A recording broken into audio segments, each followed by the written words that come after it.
कल की क्लास में हमने प्लेट विवर्तनिकी के सिद्धांत के बारे में आपसे कुछ इंट्रोडक्टरी पार्ट डिस्कस किया था कि प्लेट किसे कहते हैं, प्लेटों की संख्या कितनी होती है, उनका अरेंजमेंट क्या होता है और प्लेट विवर्तनिकी का सिद्धांत किन सिद्धांतों पर आधारित है। और विशेष रूप से हमने ये बात की थी आपसे कि मॉर्गन और लीपिशान ने इसका बड़ा विस्तृत वर्णन किया था और हमने ये देखा था कि इतनी सारी 7 बड़ी प्लेटें और मध्यम स्तरीय प्लेटें और कुछ छोटी प्लेटें ये सब थी। बेसिक बात जो थी कि प्लेट विवर्तनिकी की प्रक्रिया क्या है, उसका मैकेनिज्म क्या है, उसको हमने कल डिस्कशन में रखा था और जिसमें हमने ये देखा था कि ये जो हमारा विस्तृत भूभाग है पृथ्वी अलग अलग जो प्लेटों में बटी हुई है, उसके लिए ये संवहनीय धाराएं उत्तरदायी हैं जो उसको गति प्रदान करती हैं। हमने कल की क्लास में कन्वर्जेंट बाउंड्रीज की बात की थी, जिसे हम डिस्ट्रक्टिव मार्जिन की बात करते हैं। उसमें हमने ये कहा था कि जब दो अधोगामी संवहनीय धाराएं एक साथ आती हैं तो अगल बगल की जो प्लेट्स होती हैं वो एक दूसरे के नज़दीक आती हैं और नज़दीक आने के साथ क्या होता है, उनमें आपस में टकराव होता है। तो जो भारी प्लेट होती है वो ज़मीन के अंदर प्रवेश कर जाती है, जो हल्की प्लेट होती है वो ऊपर रह जाती है। जो नीचे प्रवेश करती है भारी प्लेट वो एस्टेनोस्फीयर में जाके और वहाँ चूँकि तापमान ज़्यादा होता है पिघल के फिर वो उसमें मिक्सअप हो जाती है। जैसे आप देखें ये दो प्लेटों का हमने कल की क्लास में उदाहरण भी देखा था कि ये भारी प्लेट एस्टेनोस्फीयर में गई और उसके बाद ये यहाँ मेल्ट होकर ख़त्म हो जाती है, विलुप्त हो जाती है, समाप्त हो जाती है, इसीलिए इसको डिस्ट्रक्टिव मार्जिन कहते हैं। ये जो हमारी अभिसारी किनारा है, यहाँ दो प्लेटें टकराती हैं। इस चित्र में ये देखा गया है कि एक जो है वो ओशनिक क्रस्ट मीन्स महासागरी और दूसरा कॉन्टिनेंटल क्रस्ट मीन्स महाद्वीपी। ये दोनों जब टकराए तो क्या क्या फॉर्मेशन हुआ हमने उसने देखा था कि इसके फॉर्मेशन में जब रिजल्ट क्या होता है, हमने ये भी डिस्कशन किया था कि मेटामॉर्फिज्म यानी जो रॉक जो चट्टानें अंदर प्रवेश कर गई उनका कायांतरण हो जाता है तापमान और ऊपरी दबाव की वजह से। साथ ही साथ जब दो प्लेटें टकराती हैं तो खाइयों का निर्माण होता है, यानी लंबी लंबी और गहरी गहरी खाइयाँ यानी ट्रेंचें निर्मित हो जाती हैं। साथ ही साथ वहाँ जब चट्टानें फ्रैक्चर होती हैं तो वहाँ वॉल्केनिक एरप्शंस भी होता है, यानी ज्वालामुखी विस्फोट भी ऐसी जगहों पर होता है। साथ ही साथ उसी के साथ साथ भूकंपीय क्रियाएँ भी उत्पन्न होती हैं, भूकंप की घटना भी होती है।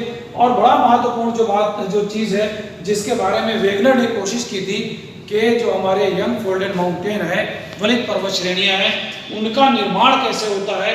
तो ये जो प्लेट विवर्तन के सिद्धांत है, जब दो प्लेटें आपस में मूव कर एक दूसरे के पास आती हैं तो उनके दबाव की वजह से उनके किनारे पर जो पदार्थ एकत्रित होते हैं उनमें वलन पड़ जाता है, जिसकी वजह से ये फोल्डेड माउंटेन का निर्माण होता है, यानी वलित पर्वतों का।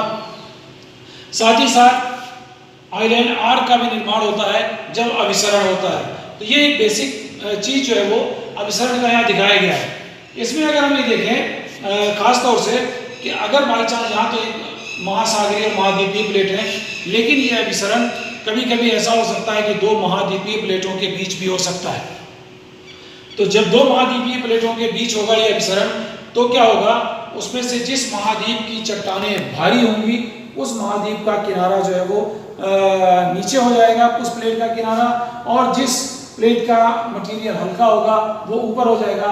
सेम इसी तरह की घटनाएं होंगी, लेकिन यहाँ खाइयों का निर्माण नहीं होगा।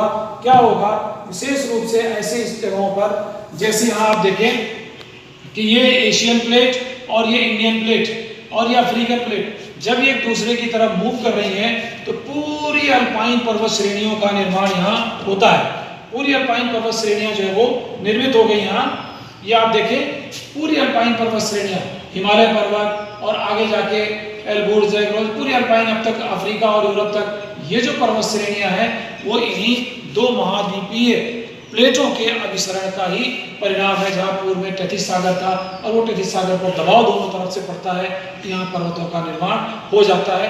तो जब ऐसा होता है, कभी कभी ये होता है कि दो महासागरीय प्लेट ही आपस में अभिसरित होती हैं, ऐसा भी हो सकता है। यानी जो संवहनीय धाराएं हैं अधोगामी, अगर उसके ऊपर महासागरीय प्लेट है तो महासागरीय प्लेटों के अभिसरण होने की वजह से, जैसे आप यहाँ देख रहे हैं पूरा ये छोटे छोटे द्वीपों का एक समूह, इसी को हम कहते हैं आइलैंड आर्क। ठीक है, चाप, द्वीपों का चाप बाकायदा बन जाना, ये महासागरीय प्लेटों के अभिसरण के कारण होता है।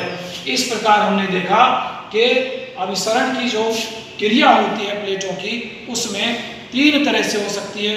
एक महाद्वीपीय, एक महासागरीय प्लेट अभिसरित हो सकती है, 2 महाद्वीपीय प्लेट अभिसरित हो सकती हैं, या 2 महासागरीय प्लेट भी अभिसरित हो सकती हैं। जब एक महासागर और एक महाद्वीप होता है तब वहाँ ट्रेंचेस का निर्माण होना, ज्वालामुखी का आना और अर्थक्वेक का आना, और यंग फोल्डेड माउंटेन, जैसे आप देखें ये पूरा रॉकीज पर्वत, ये पूरा एंडीज पर्वत, ये दोनों पर्वत इधर से प्रशांत महासागरीय प्लेट, इधर से अमेरिकी प्लेट के अभिसरण के कारण निर्मित हुए हैं।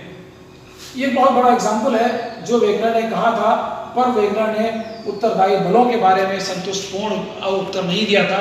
लेकिन प्लेट विवर्तनकी के बाद महाद्वीपीय जो वलित पर्वत श्रेणियां हैं उनका, तथा महाद्वीपों और महासागरों के बीच में जो निर्मित खाइयां हैं, गर्ते हैं, उनके निर्माण का पूर्ण रूप से जो है यहाँ जो है वो सिद्ध हो जाता है इस प्लेट विवर्तनकी के सिद्धांत के बाद। इसी तरह से ये बहुत बड़ा एग्जाम्पल अपने आप में प्लेट विवर्तनकी के लिए।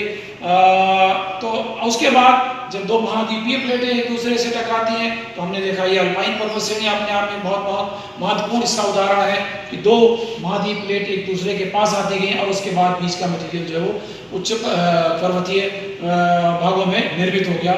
और हमने ये देखा कि जब 2 महासागरीय प्लेट आपस में एक दूसरे के पास आती हैं तब उनके बीच में आइलैंड्स का चूंकि दबाव पड़ता है, बीच का जो मटेरियल है वो धीरे धीरे ऊपर उठता है और महासागरों से ऊपर आ जाता है, जिससे द्वीपीय चाप का निर्माण होता है। ये सारी बातें थी हमारी कन्वर्जेंट बाउंड्री के बारे में, जिसमें हमने वो सारी चीजें देखी। और देखें आप इस कन्वर्जेंट बाउंड्रीज के, ये तो पूरा सिस्टम आपने समझ लिया। आगे दूसरी जो इंपॉर्टेंट बाउंड्री है वो है हमारी डाइवर्जेंट बाउंड्री या destructive margin, constructive margin. Divergent का मतलब होता है अपसारी किनारा, एक दूसरे से दूर जाती है जब प्लेटें। कैसे होता है? जब 2 धाराएं नीचे से आती हैं जो ऊर्ध्वगामी होती हैं, यानी अपवर्ड मूविंग जब धाराएं होती हैं, उनके ऊपर का जो स्लैब होता है वो एक दूसरे से दूर जाता है। तो जब दूर जाने को ही कहते हैं डाइवर्जेंट, यानी डाइवर्जेंस अलोंग वेलोसिटी बेसिस। तो क्या होगा, जब प्लेटें दूर जाएंगी तो बीच में क्या होगा, गैप हो जाएगा। उस गैप से क्या होता है, लिखा हुआ constant upwelling of molten basaltic lava. तो जब गैप हो जाएगा तो नीचे से लावा निकलना शुरू हो जाएगा, जो चूंकि महासागर है उस महासागर में जल्दी से वो सॉलिडिफाई हो जाता है, ठंडा होके ठोस को बदल जाता है और उसके बाद वही वो जमता चला जाता है। उसका एक बड़ा शानदार उदाहरण मैं आपको बताऊं, यहाँ देखें, ये है डाइवर्जेंट बाउंड्री का एग्जांपल। जैसे आप देखें ये एक कॉन्टिनेंटल क्रस्ट है, ये कॉन्टिनेंटल क्रस्ट है, या ऐसा कोई ओशनी क्रस्ट हो सकता है। तो जब यहाँ से दोनों मूव करेंगी बाउंड्री, देखिए ये टेंशनल फोर्स है, तो दूसरे एक दूसरे से दूर जाते हैं।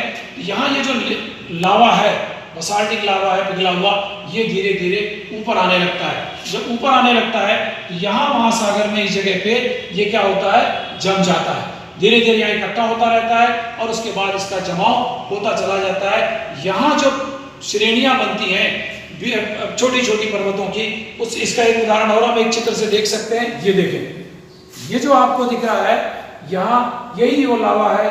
ये लावा धीरे धीरे यहाँ ऊपर गैप में आता जाता है और उसके बाद अगल बगल इसका जमाव होता चला जाता है। इससे क्या निर्माण होता है, सी फ्लोर की स्प्रेडिंग, यानी महासागरीय नितल का जो है वो प्रसार होता है। और साथ ही साथ यहाँ बीच में मध्य महासागरीय कटकों का निर्माण भी होता है। ये मटेरियल इसमें जाता है और धीरे धीरे जमता जाता है, ये प्लेटों का प्रसार होता रहता है। तो इस चित्र से आपको बहुत ज्यादा, मैं समझता हूँ, क्लियर हो गया होगा कि कैसे जो है वो जब हमारी 2 प्लेटें एक दूसरे से दूर जाती हैं, उनका डाइवर्जन होता है, तो नया मटेरियल ये अंदर से ऊपर की तरफ आता है और इन प्लेटों में जुड़ता चला जाता है। इसीलिए इसको कहते हैं निर्माणकारी किनारा या कंस्ट्रक्टिव मार्जिन या कंस्ट्रक्टिव बाउंड्री।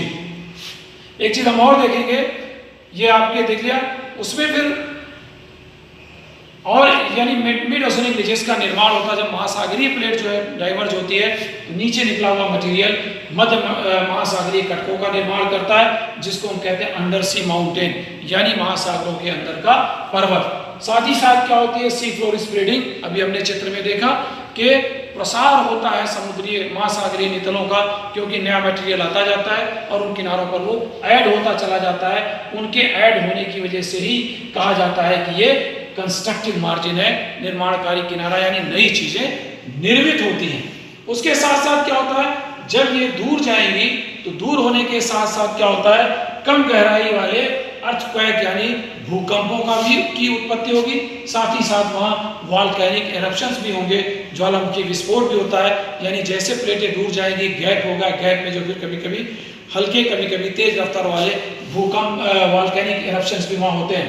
एक बड़ी चीज है कि जब प्लेटें दूर जाती हैं तो जाहिर है वो गैप होता है। इसका बहुत बड़ा उदाहरण है रिफ्ट वैली, जिसको हम कहते हैं। ये रिफ्ट वैली जो है वो भ्रंश घाटियां जिसको हम कह सकते हैं, इन घाटियों का भी निर्माण होता है। उसका बड़ा जीता जागता उदाहरण है हमारा ईस्ट अफ्रीका का।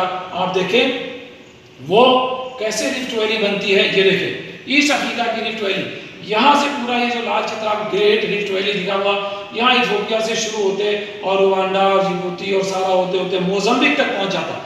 पूरी एक लंबी जो है वो दरार घाटी बन जाती है। यहाँ अफ्रीका को देखें, ये रेड सी से होते हुए यहाँ इथियोपिया से होते हुए और पूरा जिबूती तक पूरी एक दरार घाटी का निर्माण हो जाता है।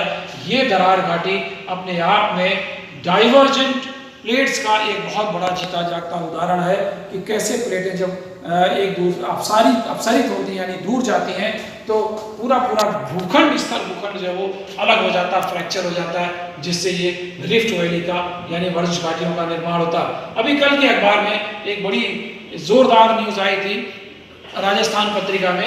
यहाँ आप देखें हरियाणा में लिखा हुआ है कि नारनौला के पास धरती में अचानक आ गई 3 किलोमीटर लंबी दरार। यही दरार उसी दरार घाटी का एक छोटा सा रूप है जो कहीं भी किसी महाद्वीपीय हिस्से में या महासागरीय हिस्से में घटित हो सकती है।